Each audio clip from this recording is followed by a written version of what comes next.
Bom dia a todos, segundo dia Bibliogamers, vamos continuar com as sessões aqui no auditório.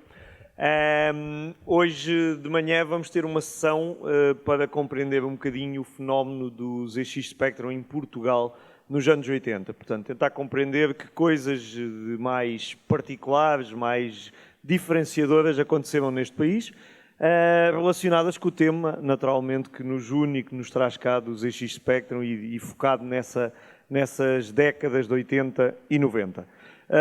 Já ontem eu apresentei, mas é um prazer dar as boas-vindas ao palco novamente ao André, pessoa muito ativa em todo o projeto do museu, focado entre muitas coisas, mas muito focado também na preservação de software, fruto do trabalho que já vem a fazer há muitos anos no planeta Sinclair.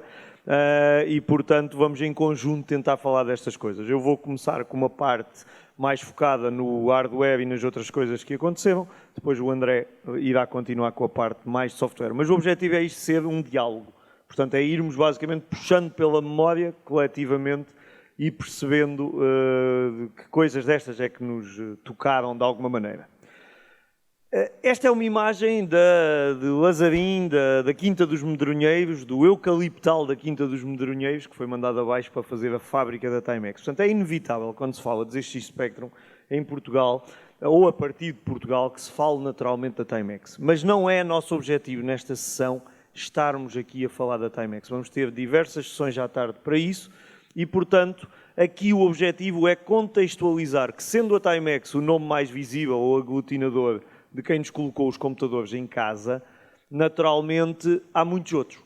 A Landry, o primeiro importador destes computadores em Portugal, a SGO, um dos maiores distribuidores, apesar do nome não ser muito reconhecido, a Triudos, extremamente relevante também, JG Componentes, talvez o maior fabricante de periféricos para o Spectrum e que ainda há pouco tempo entrevistámos em Catania do José Gonçalves, a Aster Software, que teve a parte da software, também teve fontes de alimentação, pelo menos, a Log, que o André falará certamente, a Moura Relvas Eletrónica e mesmo o Inesc, que começou nesta altura e trabalhou com a Timex, os Plásticos Boeso, que quase ninguém conhece o nome, mas que trabalhavam na parte de injeções, de trabalho de injeção de plásticos para as caixas dos computadores, e que é uma empresa da zona de Braga. Para começar, eu vou mostrar um excerto de um bocadinho de um vídeo dos que usamos no museu e que conta um bocadinho, ou que mostra algumas imagens associadas a alguma destas empresas.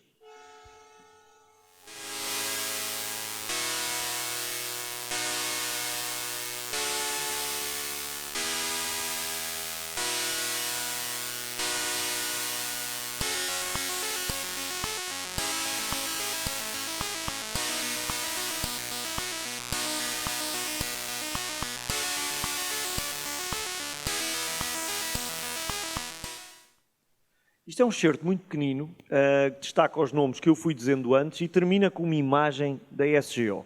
Eu vou começar precisamente por aqui, para basicamente chamar a atenção dos presentes de que temos nesta imagem uma mesa constituída por, penso que é o Agostinho Paiva, da parte das vendas da Timex, depois a seguir o António Gomes, diretor-geral da fábrica da Timex, e depois então 3 responsáveis da SGO. Se passarmos para a imagem seguinte, que é apenas um outro exemplo, temos novamente as 2 pessoas que eu falei da Timex, à minha esquerda, à vossa esquerda também, depois o Dr. Álvaro Oliveira, o Dr. Francisco Machado Vieira e o Dr. António Oliveira. António Oliveira, filho do Álvaro Oliveira, que não tem nada a ver com o Álvaro Oliveira da Timex, Francisco Machado Vieira, que era o diretor-geral, digamos, todo o negócio de computadores da SGO.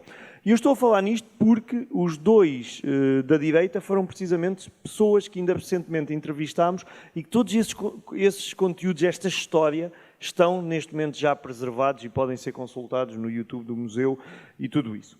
A SGO é, na realidade, uma empresa muito importante, fazia a distribuição destes computadores muito focado na Zona Norte. É a empresa responsável pela Grundig ter feito uma fábrica em Portugal e ter montado muitos equipamentos a partir de Portugal. E isto é extremamente importante também para a história do Spectrum, porque a certa altura eles fizeram uma coisa que foi conjugar o Spectrum com um televisor e fazer um kit que era mais apelativo, da mesma forma que a Timex teve um kit com os monitores verdes da Neptune, que vinham da Polónia. A SGO fez aqui uma iniciativa de juntar com os televisores da Grundig. É uma empresa que não é muito conhecida porque operava, na prática eles vendiam a distribuidores. E então, a revendedores, desculpem. E, portanto, acabava por o nome SGO perder-se. Aliás, o departamento que trabalhava desta área da SGO chama-se o departamento Timex. E isso mostra como era uma espécie da Timex no Norte, apesar de não ter nada a ver formalmente.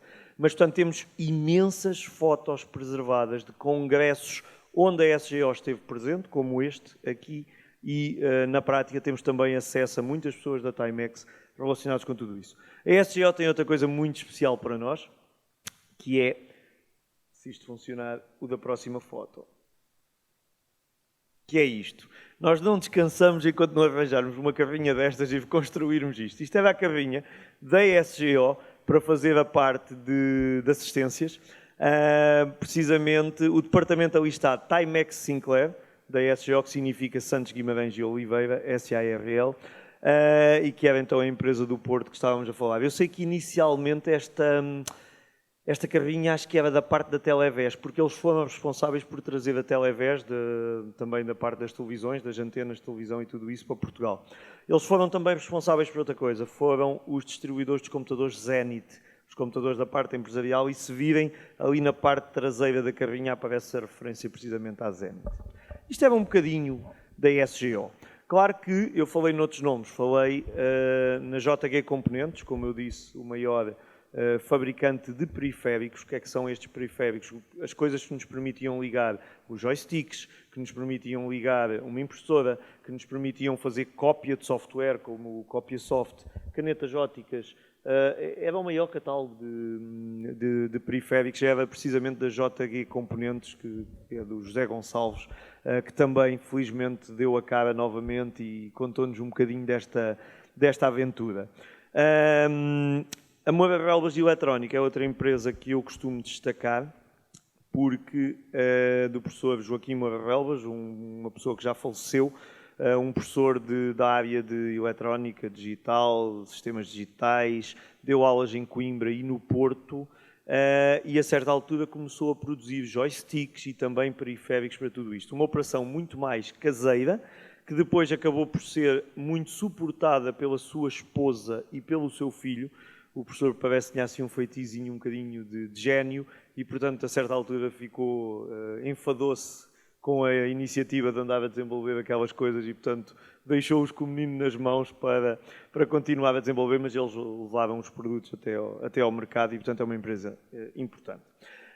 Mas isto não vive só de hardware, nem o nosso objetivo é vir para aqui apenas de falar de quem fez os aparelhos de eletrónica. Houve muitas outras coisas a acontecer em Portugal. Eu posso-vos dizer, quando comecei a lidar com outros colecionadores amigos em Inglaterra, e lhes começava a falar de algumas das coisas que nós tínhamos, e nomeadamente uma que vai aparecer aí a seguir, as pessoas ficavam extremamente intrigadas,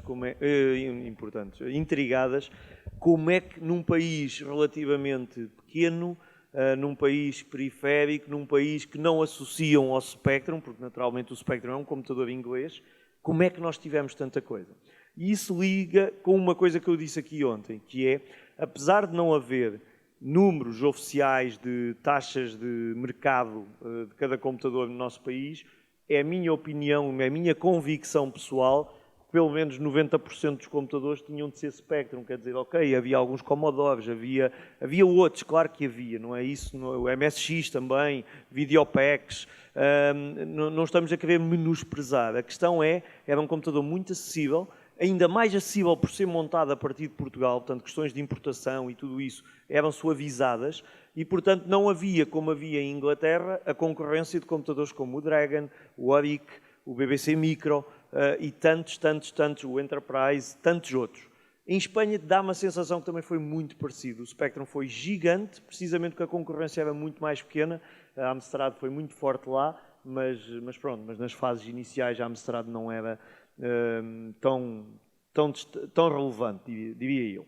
Então o que é que nós tivemos? E aqui pedia também ao André para depois ir complementando, até porque o André fez todo o trabalho de preservação desta parte, portanto conhece ainda melhor que eu.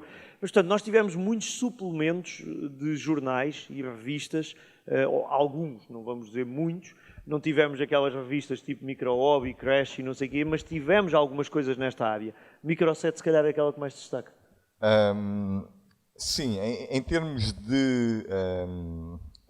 de formato tipo jornal, o Micro 7 é de facto aquela que me parece que foi a mais relevante, não obstante depois a Capital, por exemplo, tinha a rubrica de videojogos, que vinha à sexta-feira e por vezes aos sábados. JN também? O JN tinha, o Correio da Manhã tinha, mas o Micro 7 foi a que apareceu, não foi a que apareceu em primeiro lugar, a que apareceu em primeiro lugar foi o Diário de Lisboa. Aliás, tenho que agradecer à Paula, que está aqui na audiência, que foi quem me apontou para esta revista. Era uma revista mais genérica. O Micro 7, no fundo, também era mais genérico, mas obviamente 90% dos conteúdos dependia da época, não é? Dependia do computador que estava na moda. Era com os Spectrum. Mas é engraçado, tinhas lá a Casio, tinhas lá outro tipo de formatos. O Micro 7 apareceu em 84, o primeiro era mensal, depois passou para quinzenal. Os primeiros já eram a preto e branco, se eu bem me lembro. Sim, os primeiros são a preto e branco. Eles perderam com uma coisa, é que o Micro 7 inicialmente tinha um formato A4 e depois passou para um formato maior. Isto para arquivar pronto, não era muito funcional. Lembro-me na altura, porque eu comprava o Micro 7, aliás, eu comprava o 7 por causa do Micro 7. Tenho ainda os 21 primeiros que, aliás, estão digitalizados. Eu julgo que esses tu não tens no museu. Só nos faltam os 2 ou 3 primeiros, temos cópias só. Ok. Sim. Eu ainda tenho os primeiros guardados no formato antigo, depois aquilo mudou de formato e perdeu-se um pouco. Aliás, as cartas dos leitores na altura refletiam isso mesmo, que preferiam o formato antigo. Mas conseguiam com isso pôr mais anúncios, conseguiam portanto, rentabilizar mais a revista. O Micro 7 durou até ao 66, portanto foi até, salvo erro, 1987. Depois foram os suplementos da Capital e também do Diário de Notícias, o Som e Imagem, que se fala pouco dele.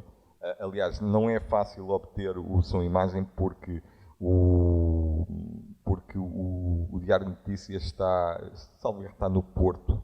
Isso é o Jornal de Notícias? Não. Eu estou a falar do espólio do Diário de Notícias. Ok, o espólio deles. O espólio está no Porto e não está... digitalizado nem nada. Não está digitalizado, está microfilmado e não está disponível assim dessa forma ao público. Depois, em termos de revistas, nós tivemos uma tentativa de criar uma revista semelhante com as que tu falavas, a Micro Hobby, a Crash, a Your Sinclair, a Sinclair User, que foi a Softfile, durou 4 números. 4 números apenas, sim. Sim, é interessante e poderia estar aqui. Eu, obviamente, fiz uma seleção das coisas que me pareceram mais relevantes, mas a Softfile é, na realidade, uma revista com uma qualidade interessantíssima. É uma revista cheia de conteúdo. Parecia quase top secret da Timex e a explicação é muito simples, é que as pessoas por trás da revista são pessoas ligadas à Timex. Um dos diretores é o Horácio Mariano e na realidade só teve 4 números, porque entanto estava já na fase decadente do... Não é a fase decadente do Spectrum ainda, mas é a fase em que a Timex Portugal já começa a sair completamente dessa área e, portanto, naturalmente não teve continuidade. Tínhamos uma outra, essa já era multissistema, que era a Mini Micro, também era, pronto, estava focada, se calhar 50% no Spectrum, tinha outros sistemas, e depois tinha a parte do som e imagem, de aparelhagens, de videogravadores, etc. Essa revista... a qualidade não estava equiparada às duas que eu falei, mas foi muito importante, porque foi a que lançou o Marco e o Tito para a Ribalta. Eles começaram por mandar para lá os seus programas, os seus jogos a concurso, ganhavam aquilo tudo. Depois começaram a mandar os programas dos amigos, ou com o nome dos amigos, que continuavam a ganhar aquilo tudo. O facto é que este núcleo de Portimão, porque eles são de Portimão, depois tornou-se bastante conhecido e lançaram jogos como o Alien Evolution, o Crawl, o Climax, etc, etc. Muito bem. Mas tivemos outro tipo de revistas, como, por exemplo, quando o ponteiro der... Está ali. Diogo, fiquei sem ponteiro. Já está. Os fanzines. Não é bem uma revista, é mais uma revista de fãs, não é? E aqui acho que destaca claramente o Clube Z80. O Clube Z80, aliás, foste tu que eu nem conhecia essa revista, entre aspas. Foi o meu tio de Portimão também, portanto lá está um núcleo muito forte de pessoas em Portimão ligadas a tudo o que era temas de Spectrum e companhia, e foi o meu tio que tinha arranjado isto, não sei como. Este fanzine começa mais ou menos na mesma altura que o do Diário Suplemento de Informática do Diário de Lisboa, talvez uns 2 ou 3 meses depois. Eu julgo que o primeiro número é de abril de 82, okay. E é o número 0. E é engraçado que, para já na altura, cobria apenas os ZX81, ele só passou para os ZX Spectrum depois, mais à frente, é importante, é muito importante, porque foi através deste fanzine, ou desta revista, como queiramos chamar, que tomámos conhecimento com muitos dos primeiros lançamentos em Portugal. Eu julgo, não é uma certeza, mas eu tenho quase a certeza que esta revista estava ligada à LOG, à publisher portuguesa LOG, okay. Que lançou nos primeiros tempos do Spectrum, em 81, em 81, 82, 82, 83, 84, muitos programas didáticos, alguma pirataria. A pirataria, quer queiramos, quer não, era fundamental para essas empresas. Claro. Fazia parte, mesmo empresas como a Astor, que eram conhecidas pelos seus programas originais, elas sobreviviam, não era à conta dos programas originais, era à conta da pirataria. Ok, muito bem. Continuando, tivemos uma coisa, e é esta que deixa os estrangeiros completamente admirados com o que se passou aqui, porque tivemos programas de televisão dedicados aos videojogos, a concursos sobre tecnologia, a tudo isso. O mais mítico e, infelizmente, completamente perdido até hoje é o Zig Zag. Não tem nada a ver com o programa que existe no Canal 2 chamado Zig Zag hoje em dia, mas, portanto, existia um concurso chamado Zig Zag, patrocinado pela Timex, em que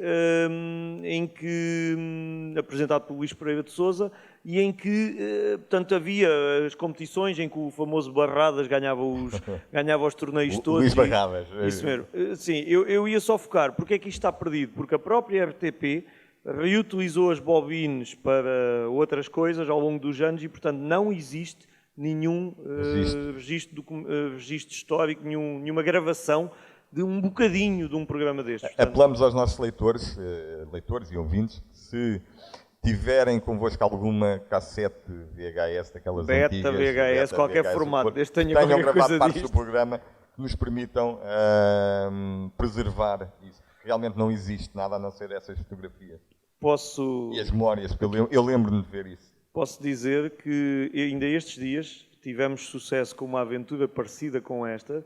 Tivemos acesso a uma cassete com filmagens de dentro da fábrica da Timex, em formato beta, que foi para uma casa profissional para fazer a preservação, que eu tive medo de estragar a cassete, e conseguimos já obter imagens de coisas. Portanto, são coisas que, se alguém tiver, são únicas e, portanto, é muito importante serem preservadas. Portanto, o Zig Zag é um exemplo. Há outro, mais conhecido, talvez, pelo menos também a ver com a nossa idade, porque surgiu depois, se não me engano, ponto por ponto. Foi. Isso já é para finais de... Isto é para programa do Raul Durão, de 86 a 92. Está ali o Lemos em primeiro plano. O Manuel Lemos, do City Connection, depois imagino que vais falar sobre isso. E o Paulo Dimas, que era a pessoa que ia apresentar os jogos, que é hoje uma das pessoas mais conceituadas na área de inteligência artificial do nosso país, está à frente de um centro que se criou agora para a ética na inteligência artificial, e que está ligado a uma empresa tecnológica, que é a Unbubble, e portanto o Paulo Dimas era o miúdo de 14, 15 anos que ia à televisão apresentar os jogos,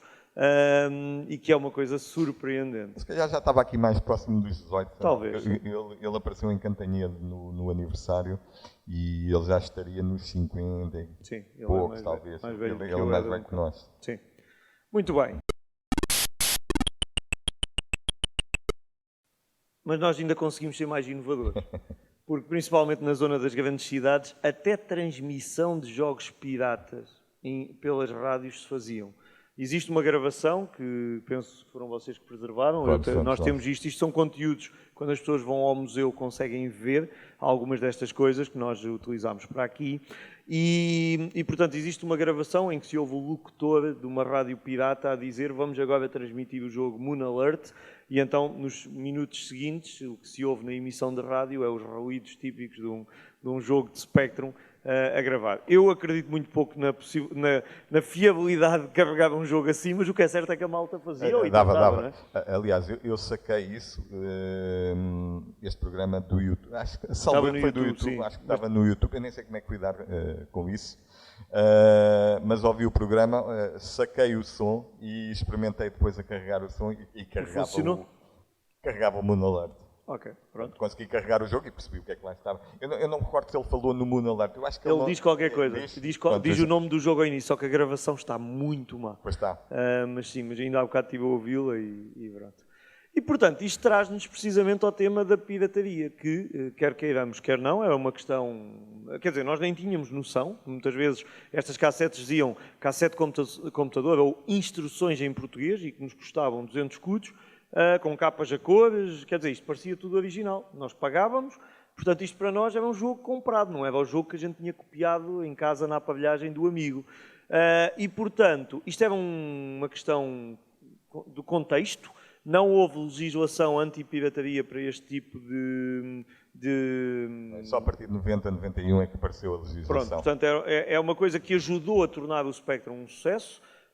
Há muita coisa que ajudou a tornar o Spectrum um sucesso. O Spectrum não foi feito como uma máquina de jogos, mas foram os jogos que lhe deram sucesso e foi a pirataria que ajudou muito para isso. Isto traz-nos ao software. E, portanto, aqui agora passava-te a dinâmica aqui da coisa para vermos as próximas partes. Ok. Em termos de software, eu sei que vamos ter uma sessão da Timex da parte da tarde, portanto, eu não vou aqui tomar muito tempo com esta editora, mas pela sua importância eu acho que devemos falar em particular. A Timex foi das primeiras editoras portuguesas, juntamente com a LOG, a colocar no mercado software original. Obviamente que eles também tinham as adaptações que vinham especialmente do mercado britânico. E da América mais os utilitários e os educativos, os jogos vinham do mercado britânico. Mas eles faziam isto de forma legal, não era pirataria. Tanto que uma cassete, como o João disse, uma cassete pirata normal custava 200 escudos, em média, nas lojas. Eu lembro de comprar a 200 escudos. As da Timex já custavam o dobro, já iam para os 400 escudos. Mas tínhamos ali realmente uma capa. Por acaso as capas não eram muito felizes, não mostravam o jogo, portanto tínhamos...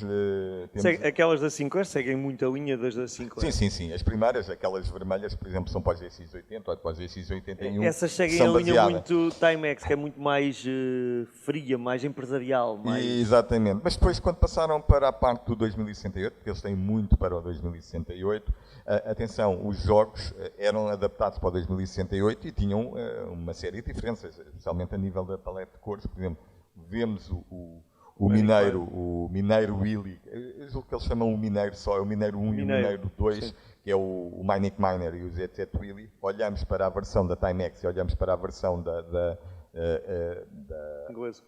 versão inglesa e nota-se perfeitamente a diferença a nível da paleta de cores. Portanto, eles tinham algum cuidado. Também traduziam os jogos para a nossa língua. Aqui há um pormenor também giro, André, porque é uma parte se calhar mais escondida. É que muitas destas coisas nem seriam feitas pela Timex. Eram feitas para a Alpha Micro, sim. E uma das coisas que também já nos contaram no museu foi...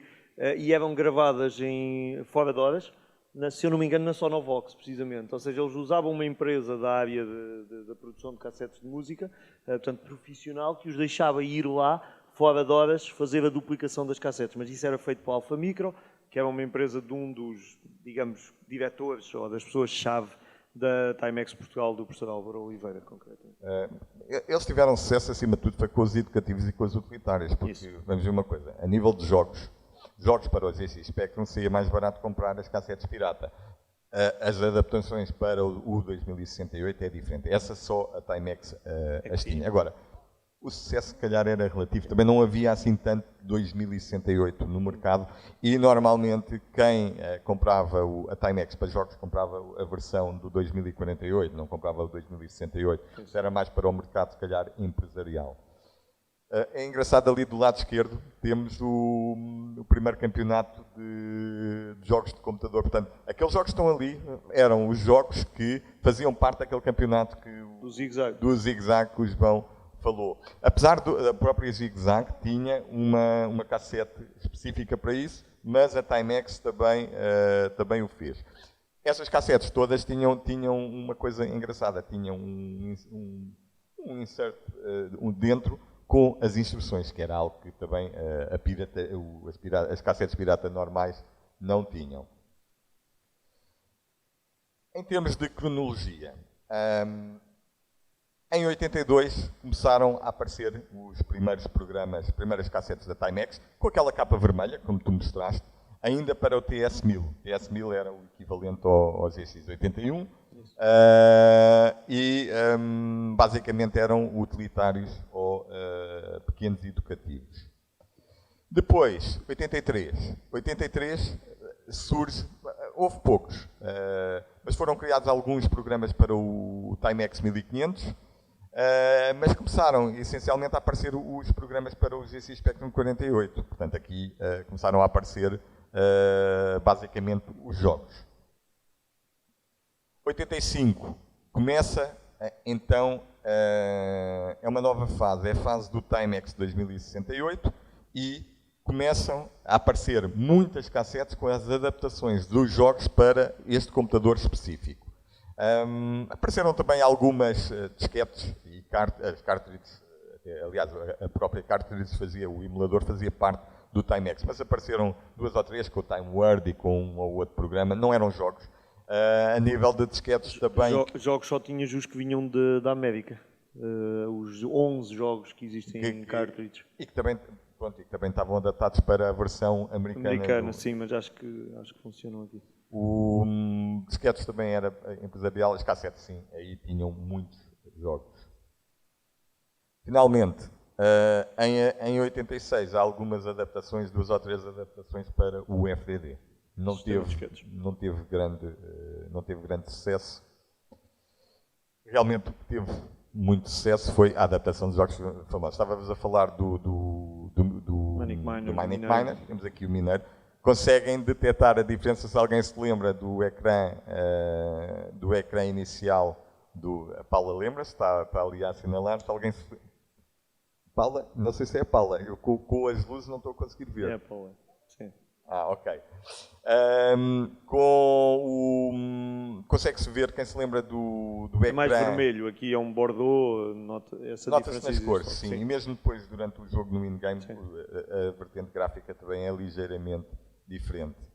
Temos aqui outro, quem é que não se lembra do Horácio? Foram uma franquia muito famosa do primeiro tempo do Spectrum, claro que deve passar para a Timex. Os jogos, sinceramente, não são nada de especial, mas o que é facto é que fez sucesso. Aqui está a cassete do Zig-Zag.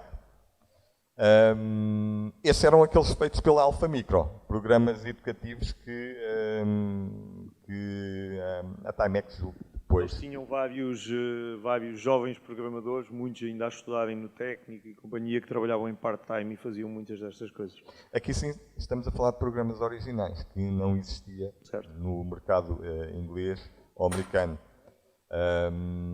Como por exemplo aqui este até era para o ZX81, portanto não vê-se pela cor. Certo. Está outro, esta é uma adaptação de um programa estrangeiro. E depois tínhamos aqueles que eram só para cá. Por exemplo, o Totoloto. O Totoloto também não o Totoloto deve ser a coisa que teve mais programas de computador. Não sei se a ideia do pessoal era tentar adivinhar a chave. Pelo menos em Portugal. Em Portugal é uma coisa que todas as cassetes que a gente recebe de alguém têm uma versão do Totoloto. Toda a gente que fez algum programa fez um programa para adivinhar o jogo. É uma coisa incrível. Eu não me lembro Olha, o Hugo fez? Pronto, o Hugo também fez. Pronto, eu vi logo.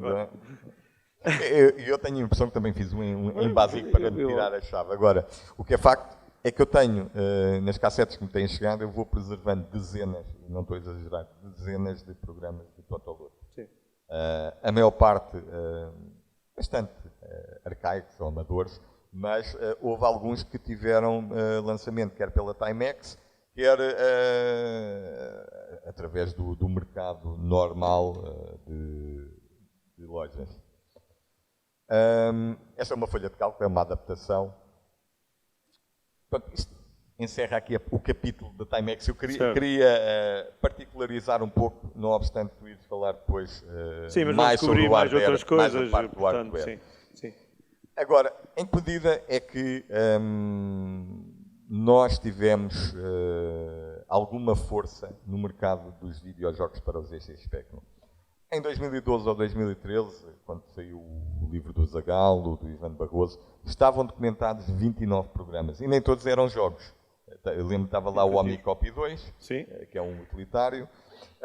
Portanto, estava lá perto de 30 jogos documentados e desconhecia-se praticamente tudo o que tinha sido feito cá. Obviamente que havia as memórias e eu lembro-me de ver aquilo e mas há aqui jogos que eu me lembro que não estão cá. Quando começámos a recolher, a preservar a literatura, o Microset, o Clube Z80, etc., aí sim começámos a ver tudo aquilo que estávamos a perder. E aquilo é só uma gota d'água. Atenção, o que nós temos conseguido, e eu já vou contar depois aqui em primeira mão uma história que me aconteceu na quinta-feira, portanto vou ouvi-la em primeiro lugar aqui, mas a quantidade de jogos que têm aparecido, que têm surgido, é fenomenal. O primeiro deles, aí já estava lá documentado no livro do Barroso e do Zagalo, é o ZIM. O primeiro deles que nós temos conhecimento para o ZX Spectrum. Para o Spectrum, sim. Para o Spectrum, com o anterior, claro. Porque o autor deste jogo é o José Oliveira, e o José Oliveira continua muito ativo. Eu quase diariamente falo com o José Oliveira. Ele vai-me mandando, cada vez que eu meto uma notícia no Planeta Sinclair, um jogo em BASIC, etc., ele vai logo pegar no jogo. Passado meia hora já me está a mandar uma versão modificada do jogo, melhorada, etc. Portanto, ele continua muito ativo e ele foi, que se saiba, o primeiro criador de um jogo português para o ZX Spectrum. Era o jogo do Galo, pronto, podem ali ver, mas é engraçado que o jogo ia aprendendo com os seus erros. Okay. O jogo perdia. Por acaso eu não perguntei isso ao Zé, mas eu estaria tentado a dizer que ele inspirou-se no Wargames para criar este jogo. Não sei, exatamente, não sei se lembram que no filme, que na parte final, o personagem conseguiu bloquear o lançamento dos mísseis, pondo o computador, era o Falco, Falco, acho eu. Sim, Professor Falcon. Falcon, é isso. A jogar. Porque é um jogo basicamente que é impossível de ganhar se for bem jogado. Quem joga bem não, é impossível ganhar, exatamente. 83, 84, aqui está novamente a Timex. A Timex teve outros, como com o Pisamarama, por exemplo. Eu jogava a versão em inglês, eu adorava este jogo, mas eu não tinha a versão portuguesa. Foi também o tempo, foi também o período em que surgiu a Astor. A Astor acho que é tão importante como a Timex. Foi aquela editora que, no fundo, incentivou os programadores estudantes, na altura, a avançarem para a programação. Lançou concursos como a Astor Mania, lançou concurso de BASIC e depois, como prémio, lançava os jogos. Lançavam os jogos. Claro. Foi, por exemplo, com a Astor que o Pedro Bandeira e Cunha lançou no mercado, o Brum Brum, e aquele índio que vem ali era a marca, era a assinatura da Astor. Eu tive acesso, por exemplo, através do Pedro Bandeira e Cunha, a trabalhos antes de serem lançados pela Astor, portanto a versão Master, e vemos o jogo sem aquele ecrã, tinha um outro ecrã, sem o ecrã da Astor. Portanto, este ecrã ele teve várias transformações ao longo do tempo, foi colocado na altura. O índio também estava na capa, normalmente no canto inferior direito. A Astor tinha outra coisa, eu sei que não tem nada a ver, mas lá está, é aquelas memórias que cada um de nós tem. Eu tinha, a maioria das cassetes piratas que eu tinha, eram cassetes que tinham o label a dizer Astor, mas eram cassetes virgens, depois a gente é que gravava o que queria. Exatamente, a Astor eu não me lembro de ter nenhuma destas, mas lembro-me do nome Astor em todo lado. A Astor tinha também, pronto, a Astor sobrevivia, acima de tudo, através da pirataria, não era desses programas educativos, também tinha um custo de 400 escudos, estava a par com a Timex. Agora, a Astor lançou uma série de 51 números de compilações com 4 jogos, que agora até são bastante procurados, e que, no fundo, era a sua fonte de sobrevivência, era este tipo de jogos de pirataria. Aqui está o Brum Brum. Se calhar, ainda antes do Fórmula 1, o famoso jogo, ter sido lançado em 85, nós já tínhamos algo muito parecido, que era o Brum Brum do Pedro Bandeira e Cunha.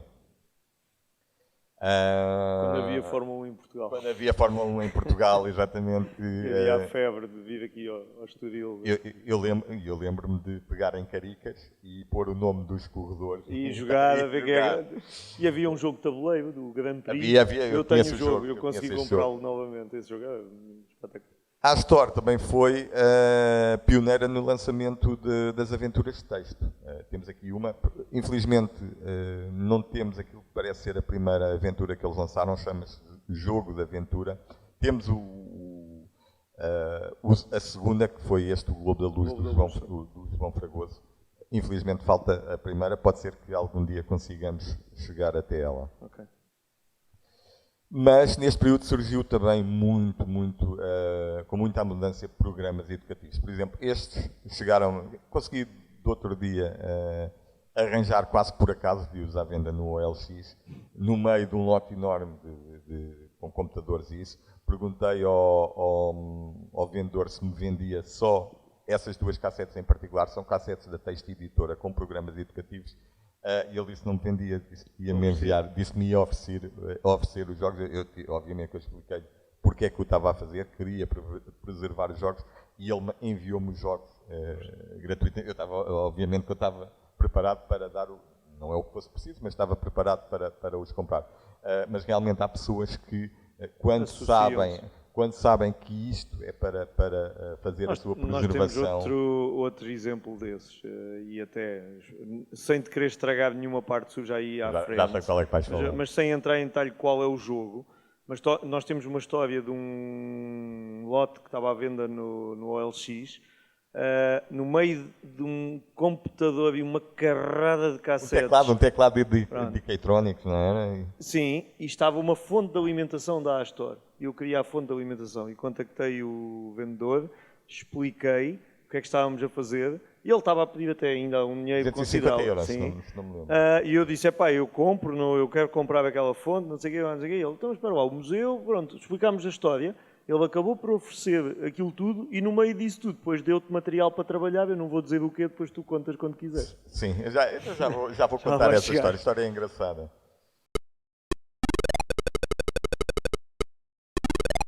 É nessa altura que surge o jogo.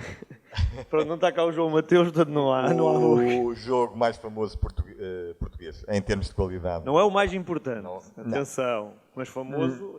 Famoso sem dúvida, famoso. Não vale... Pronto, isto vale o que vale, não é em termos de qualidade, não mostra aquilo que nós conseguimos fazer.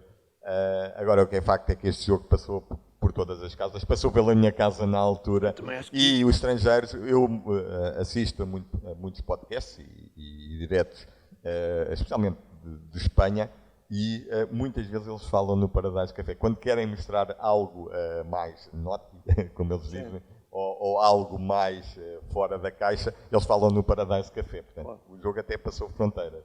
Embora eles não saibam qual era a história que estava associado a isso. Certo.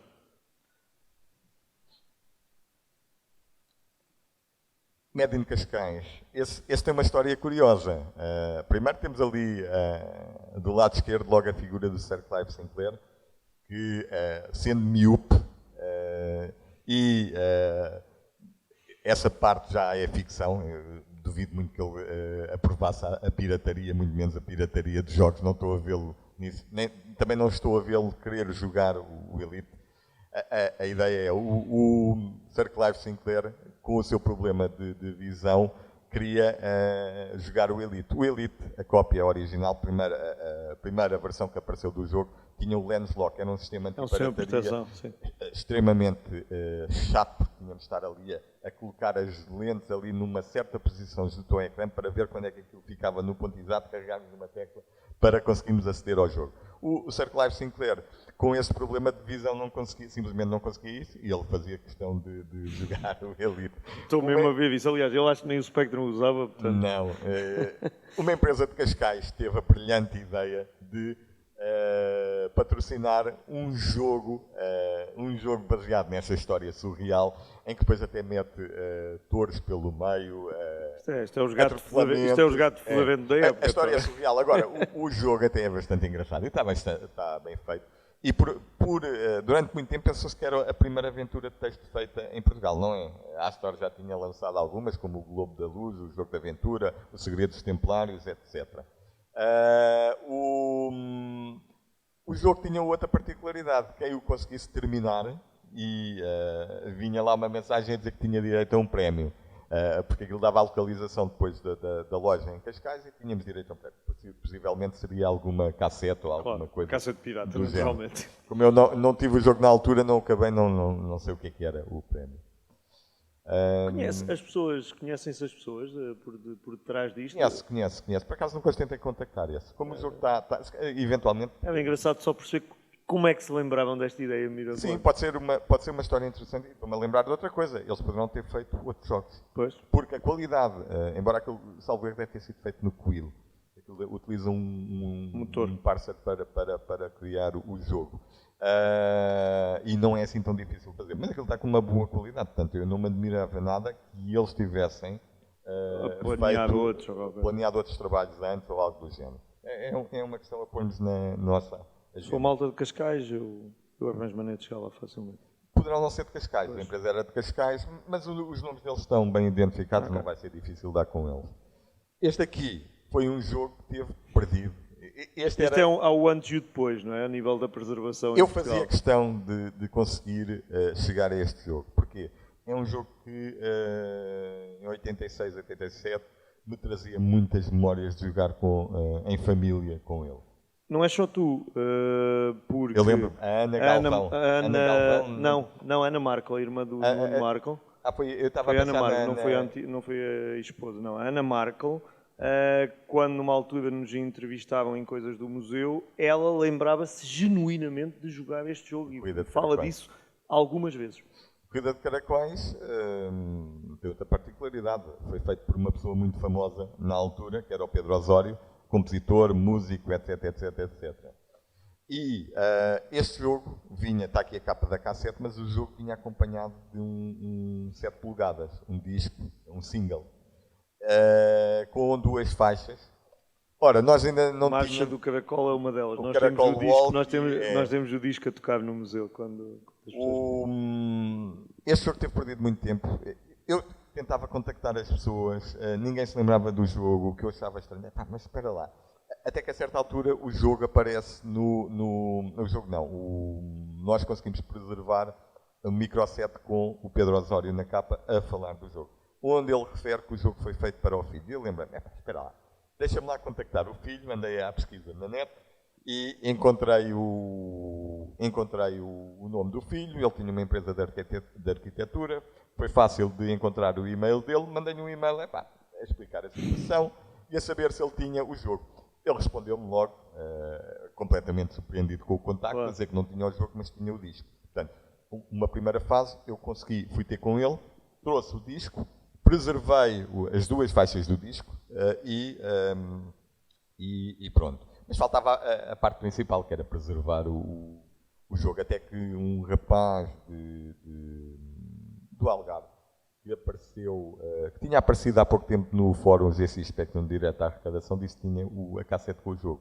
Ele foi comprar um cabo de propósito para passar o som para o PC, mandou-me o som e eu consegui fazer finalmente a preservação Depois do disso jogo. acontecer, o jogo começou a aparecer em todo o lado. É incrível que depois começou a aparecer em todo o lado. Eu, neste momento, encontrei o jogo à venda numa feira por €1. No meio de cassetes de música. Coimbra, o Jaime Carvalho e Silva, deu-nos umas cassetes com os Tinha lá o jogo também. Estava lá o jogo. Sim, depois apareceu em todo Eu lado. comprei isso por €1. No meio das cassetes de música, aquelas cassetes de música pimba. Por acaso foi um amigo meu que até reparou, olha lá, não está ali o Corrida de Caracóis. Incrível. A cassete, num estado de preservação excelente, eu fui logo carregar o jogo, só para ver se funcionava, portanto, agora já o tenho. E, de facto, é um jogo que traz à memória jogos como, por exemplo, o Fórmula 1, estamos ali em família, a apostar, etc. O jogo é muito engraçado.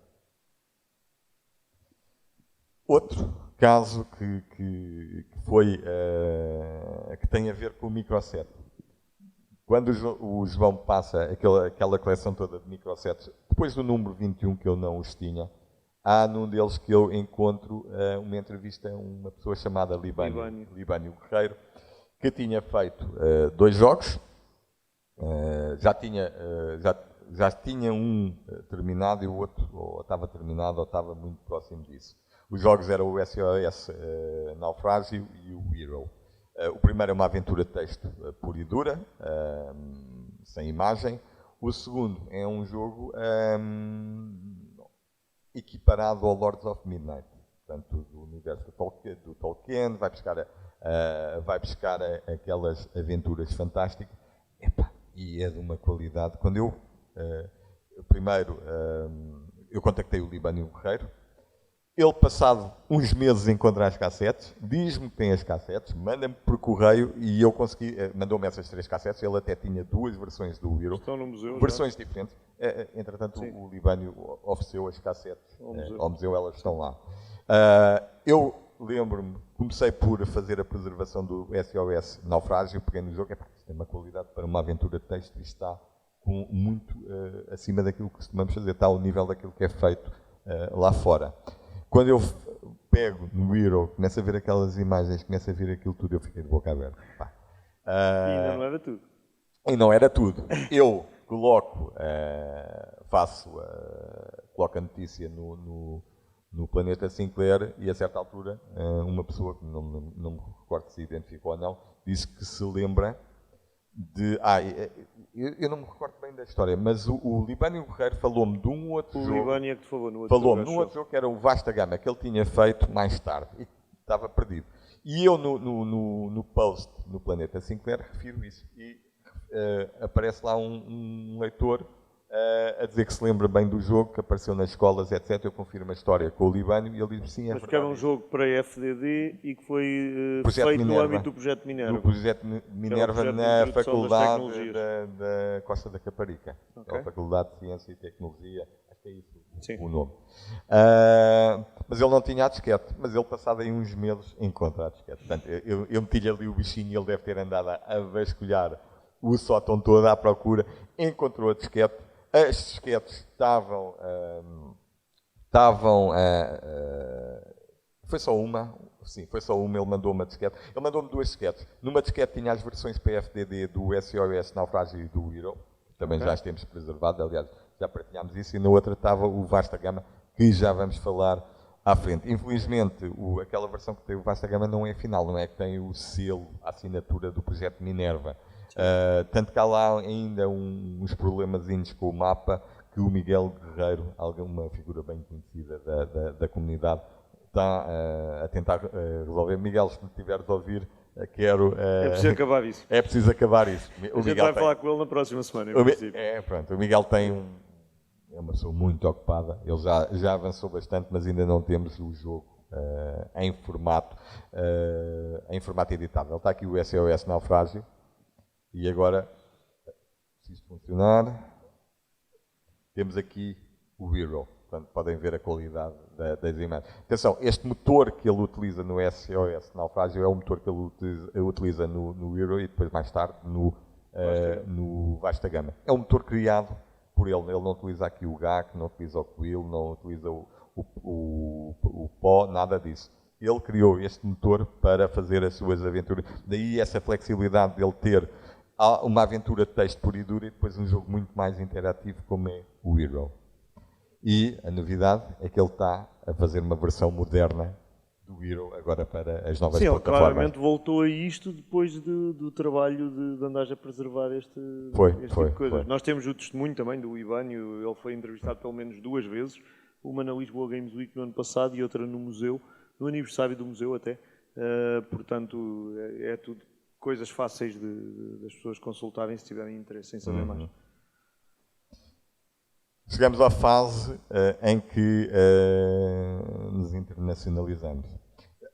Tinha havido, poucas pessoas conhecem isso, mas já tínhamos um nome, pelo menos um nome português famoso, um nome português num jogo famoso. Aliás, em 2 ou 3 jogos famosos, porque esse matemático português, o Pinto, ele participou no Zyrant, participou no Elite, participou no Star Glider, participou numa série de jogos que tiveram muito sucesso lá fora. O Elite foi, se calhar, o caso mais emblemático. Mas ele fazia parte de uma equipa de programadores.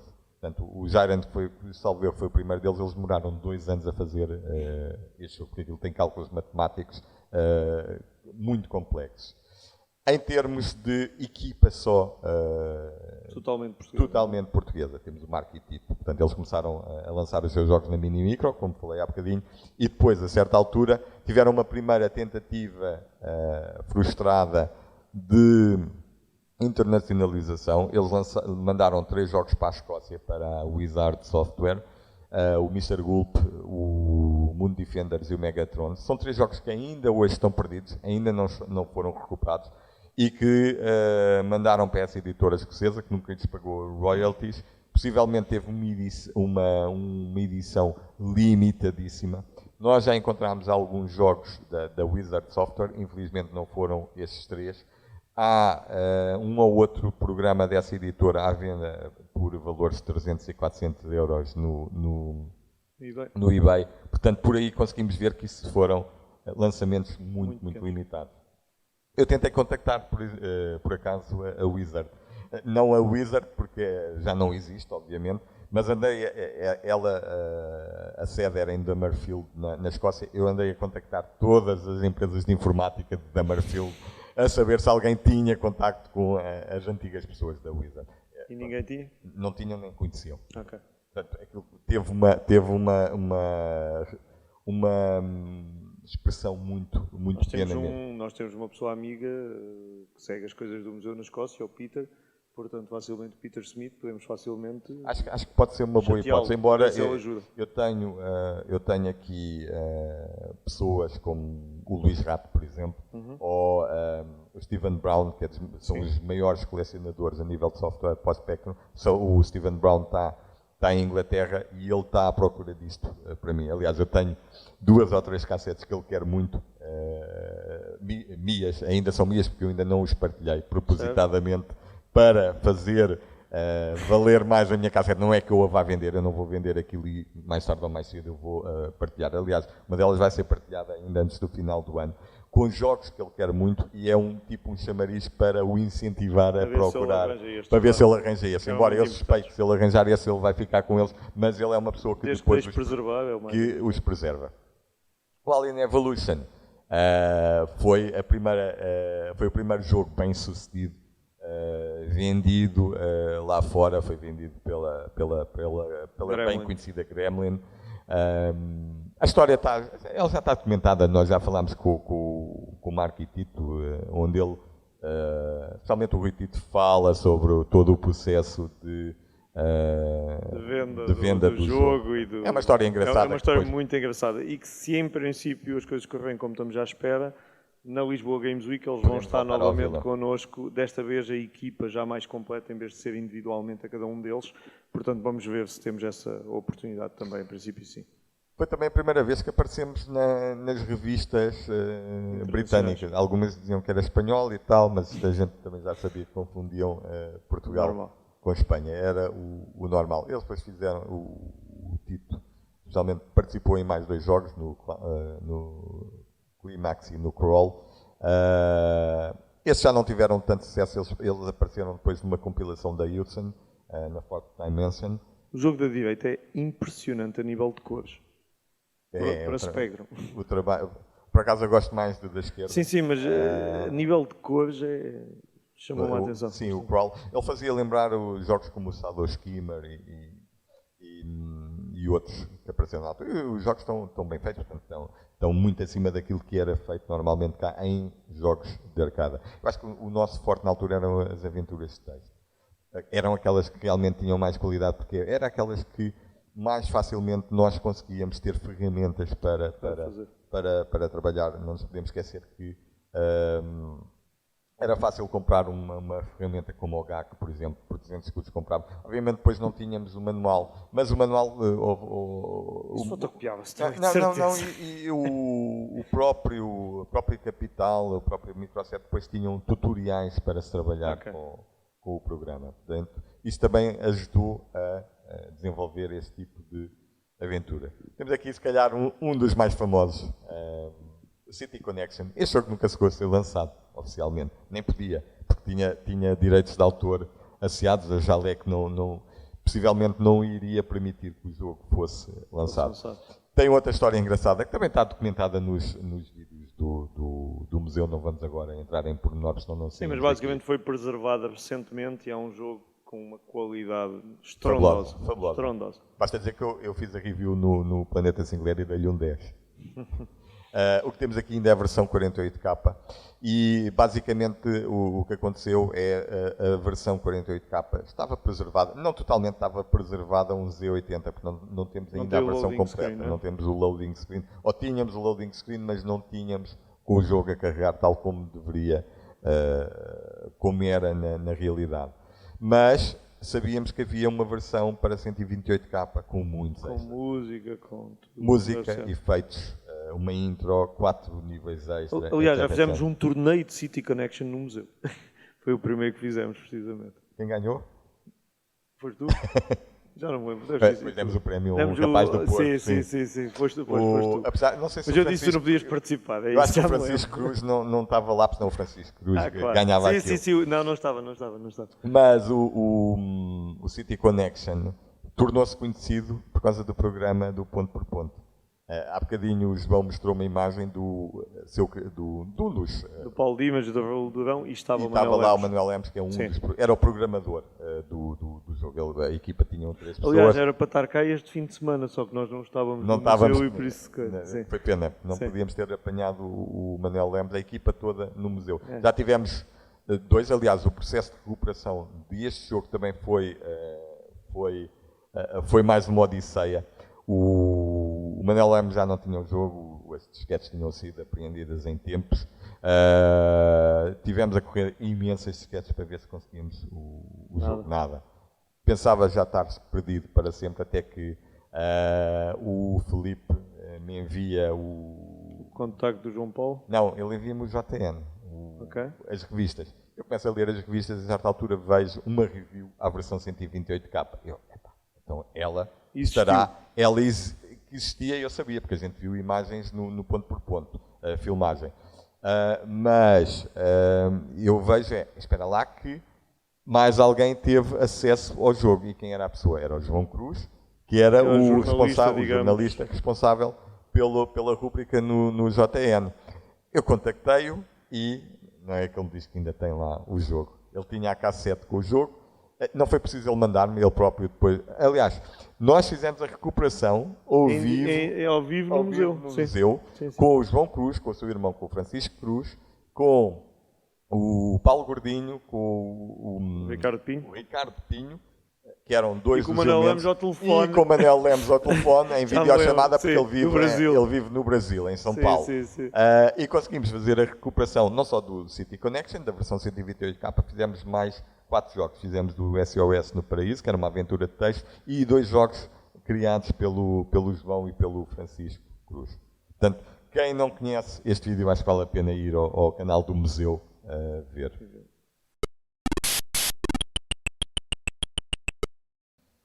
Essa era a história que o João estava a falar. Welcome to Hollywood. No meio daquele lote de material que o João comprou, depois o João diz-me, mas olha lá, ele está-me a falar, ele está-me a dizer que fez um jogo, ou melhor, até estão lá 2 jogos, um deles completo, e que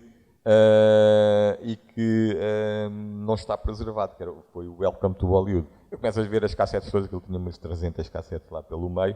Um dos jogos eu não consegui encontrar era o Pueblo. Aliás, também era um jogo que não estava completo, devia ser só uma primeira demo do jogo. Eu qualquer dia tenho que correr aquelas cassetes todas novamente.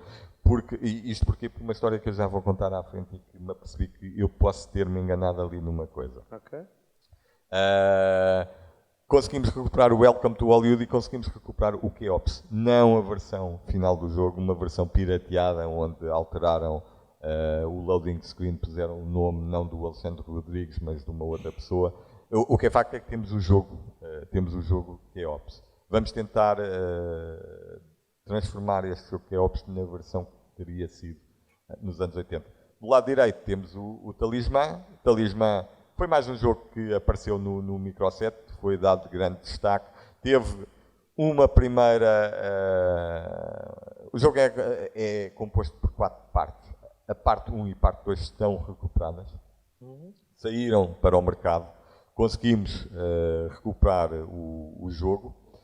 As partes 3 e parte 4 continuam por ser preservadas. Atenção. Já é muito dúbio se chegaram a ser lançadas. Elas não chegaram a ser lançadas. Nós confirmámos isso. Nem a Softmail lançou, nem a Unimicro, que era a responsável pelo lançamento oficial do jogo, o fez. A Softmail lançou as partes 1 e 2. Com o manual que ainda não temos, as partes 3 e 4 não foram lançadas. Se foram terminadas, não sabemos. Não sabemos porque o seu autor recusa-se a falar sobre o jogo. Sabemos que estaria numa fase muito final. Eu vi ecrãs do jogo, quer em português, quer em inglês, que estão em revistas da época. Portanto, o jogo estaria muito perto do seu término. Se chegou ao fim, não sabemos. Não sabemos o que é que aconteceu. É uma pena porque a parte 1 tem uma qualidade excepcional, a parte 2 nem por isso. Vê-se que foi feita à pressa. A parte 3 e a parte 4, pelo que eu vi das imagens, aproximava-se ao que seria a parte 1. E temos aqui depois, já num período já mais tardio, em que, acima de tudo, fazíamos era aventuras de texto. Temos aquilo que eu considero como o ex-libris das aventuras de texto em Portugal, que é o Vasta Gama. Talvez consigamos vir a ter este jogo. Ele foi feito para FTD, portanto ele corre no sistema de discos da Timex, mas já temos uma primeira versão para 128K, a corrente 128K. Ainda tem uma série de problemas que o Miguel Guerreiro vai ter que resolver para termos isto a funcionar no nosso Spectrum. Podem ver a qualidade das imagens. O Libânio Guerreiro fez um trabalho fenomenal. Ele tem um talento para desenho que é uma coisa espantosa. E o jogo tem uma profundidade. O jogo corre em tempo real, apesar de ser uma aventura de texto. Tal como o SOS Naufrágio, na primeira parte, corria em tempo real, também o Vasta Gama corre em tempo real. Ou seja, se nós estamos muito tempo ali, a primeira parte é passada no continente, em Portugal continental, depois passamos para o mar. Se nós estamos ali muito tempo sem digitar um comando, morremos de insolação. Tem este tipo de nuances. O que é que nós temos neste momento?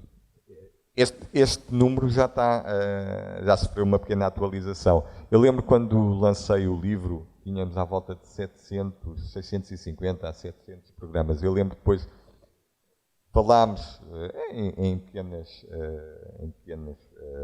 sessões como esta, e o número já estava nos 800. Neste momento já estamos perto dos 900.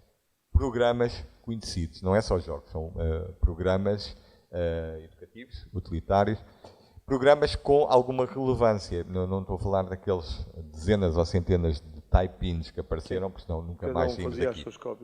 Exatamente. Senão aí estamos a falar de mais de 1000 programas portugueses. Estamos a falar de programas já com alguma complexidade, alguns em BASIC, mas que de uma forma ou de outra tiveram o seu lançamento comercial. Muitos não tiveram, mas por serem, por exemplo, o City Connection não teve lançamento comercial, certo, mas pela sua importância. Questões de direitos, claro. Tem que lá estar.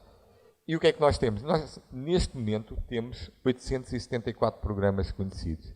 Da Store Software, estou convicto que não vão aparecer novos nomes. Por tudo aquilo que eu fui correndo das revistas da época, acho que temos aqui já o número final. Atenção, há aqui uma dúvida, que é, há um programa, que é o Speedball, Steelball ou Speedball, acho que é Speedball, do Nuno Almeida, que fez o Play for Peace, e ele tem a ideia do jogo ter sido lançado pela Store.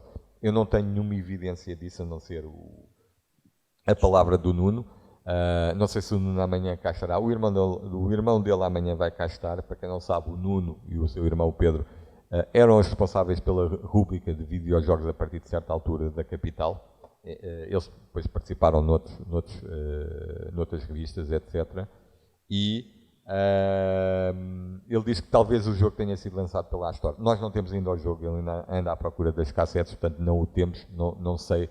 Bem, e possivelmente, se ele me passar a cassete que lá vamos ter a versão Master, não vamos ter a versão da Astor. Para todos os efeitos, temos 84 jogos conhecidos, com uma taxa de sucesso de recuperação de 67%. Em breve este número vai aumentar. Porquê? Porque tens ali uma cassete da Astor, para mim, que se tudo correr bem, temos lá mais um programa que não estava preservado.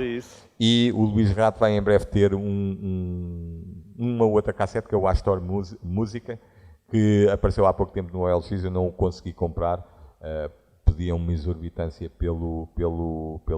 pela cassete, mas um amigo dele comprou o lote completo e ele vai permitir fazermos a recuperação, se o jogo, neste caso não é um jogo, o programa lá estiver dentro. Portanto, vamos aumentar ali um bocadinho. Para a FTD, para já temos 51 conhecidos, este número vai aumentar em breve, e o de recuperados também. Está aqui uma pessoa na audiência que é responsável pela recuperação dos programas para a FTD. Eu sei que ele já tem ali mais alguns que recuperou, só que ele ainda não mandou. Portanto, este número não reflete ainda essas preservações que o João Encarnado já fez. Ele está ali a esconder-se no chapéu, mas ele é o responsável pelas preservações de programas para o FTD, juntamente com o Ricardo. O Ricardo Reis também fez algo. Vem cá também. O Ricardo Reis vem amanhã. Vem amanhã, que ele mandou uma mensagem. Da Timex, aqui sim, temos uma taxa de sucesso, a maior delas todas, 87%. Só que há aqui uma nuance, nós temos ali 147 programas conhecidos e eu suspeito que este número aproxima-se dos 200. Portanto, há ainda muita coisa por encontrar da Timex. Infelizmente não temos uma lista, não há um catálogo, que era aquilo que nos permitia dirigir as nossas buscas.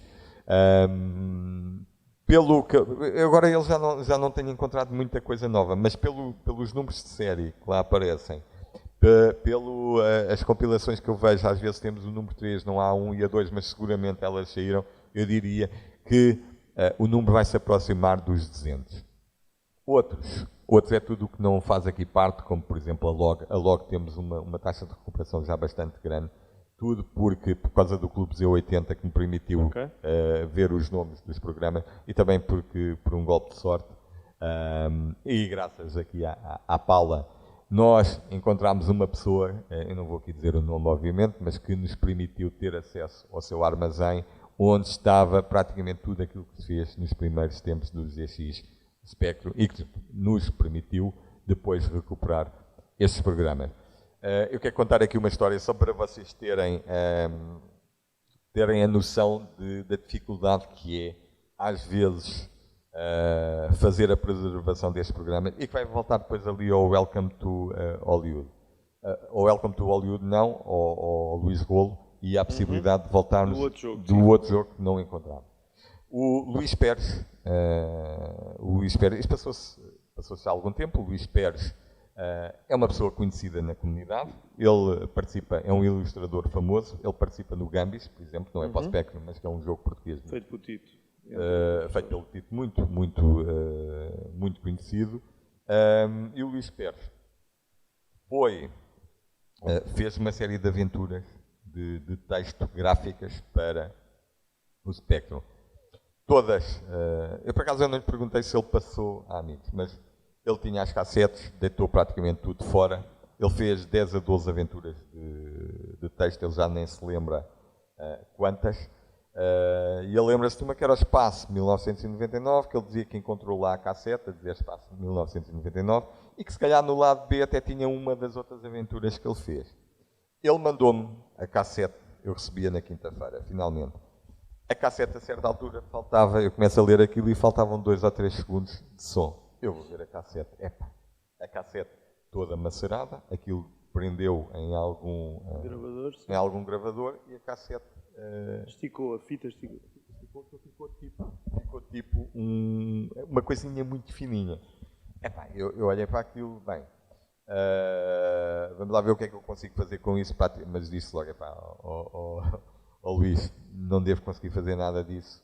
Se eu conseguir tornar a fita operacional, possivelmente o que lá estava já se estragou. E disse, milagres não existem. Tive, sem exagero, 1 hora com as mãos. Eu tentei com luvas, não deu. Não era possível, não conseguia ter sensibilidade. Escorregava para estar ali a mexer na fita. Consegui, durante 1 hora, estive ali a esticar a fita com todo o cuidado para não a partir. Primeiro esticá-la para torná-la uniforme e depois alisá-la. Eu começo a ler, começo a fazer a leitura, começo a ouvir qualquer coisa, ainda muito baixinho e tal. Meto-me na minha aparelhagem, correr de um lado para o outro. Aquela aparelhagem permite-me esticar a fita e uniformizar aquilo. Eu a certa altura consigo ter uma leitura suficientemente boa para conseguir captar o que lá estava dentro. E começo a mandar para o Luís. O Luís está aqui, mandei-lhe os files, os ficheiros. Aquilo eram ficheiros só de dados, portanto não era o jogo completo. Certo. Mas ele disse-me, olha, isso foi feito no GAC. Então deixa-me lá carregar o GAC e vou carregar este ficheiro. E não é que está lá o jogo completo. Não está o jogo, atenção, não está o jogo completo na medida em que não temos o ecrã de carregamento e tal. Mas temos a versão que deu origem ao jogo. Ou seja, eu consegui carregar no GAC, o Graphic Adventure Creator, aquele ficheiro, e fiz lá entrar a aventura. E carrega a aventura desde o início. Ou seja, neste momento temos não só o Espaço 1999, foi o seu primeiro jogo, ele tinha 12 anos ou uma coisa qualquer. Portanto, tem as suas limitações, mas já se nota ali o toque de gênio a nível do desenho. Mas consegui arranjar a última aventura que ele fez, que é o que ele considerava a sua obra-prima, que é o Shattered Worlds, inspirado no mundo da fantasia, com uma qualidade gráfica muito boa. Consegui também recuperar este jogo. Depois de conseguir recuperar essa parte, aliás, eu já tinha recuperado, de cada lado já tinha recuperado 2 partes. Quando eu vou ver, as 2 partes eram iguais, ou seja, já tinha recuperado o jogo e não precisava estar com aquele trabalho todo. Mas isso leva-me uma coisa, nós não temos o jogo completo, mas o Luís vai se disponibilizar para fazer recriar o loading screen da altura, obviamente que é uma versão agora 2023, mas o mais importante está lá, é o jogo. E isso leva-me a uma situação. Será que quando eu tive as cassetes do Luís Rolo no meu poder, ele que utilizou algum motor para fazer a sua aventura? Podias ter lá os dados. Podia lá ter os dados, eu não ter percebido que aquilo seriam os dados do jogo, porque ele ter posto um outro nome qualquer naquilo, e eu não ter relevado aquilo e descartado, porque pensei que era alguma coisa que não tinha relevância. Se calhar eu vou querer ver novamente aquilo e se calhar depois vou meter nos motores de busca no Quill, no PAL, no GAC, para ver se aquilo de alguma forma, para já ver se eu encontro. Depois, de alguma forma, há quantos anos é que estás a fazer isto? Desde 2017. Eu acho que, e também para terminarmos, que o tempo vai longo, independentemente de alguma conclusão que aí tenhas, claro, mas eu tenho um testemunho gravado de uma pessoa que vai estar cá hoje connosco, da Timex, a quem eu perguntei: vocês tinham noção do impacto do vosso trabalho para toda uma geração de pessoas como a minha? E ele disse: não. Eu ganhei essa noção quando comprei o livro que o André escreveu e que o museu lançou, dos programadores portugueses. Li-o de uma ponta a outra, sem parar, e ficou, a expressão dele foi banzado, fiquei banzado com a quantidade de produção de coisas que tinham acontecido neste país e que nós não tínhamos noção porque não havia circuito comercial. Portanto, eu não tinha noção de nada disto também. Mas mesmo as pessoas que estavam a produzir os computadores que permitiam-nos fazer tudo isto também não tinham essa noção. E, portanto, acho que é a melhor maneira de dar mérito ao teu trabalho. Nós não tarda nada, estamos nos mil nomes. Portanto, eu diria mais um ano, se calhar mais um ano ou dois, e estamos nos 1000. Estamos lá. Muito bem.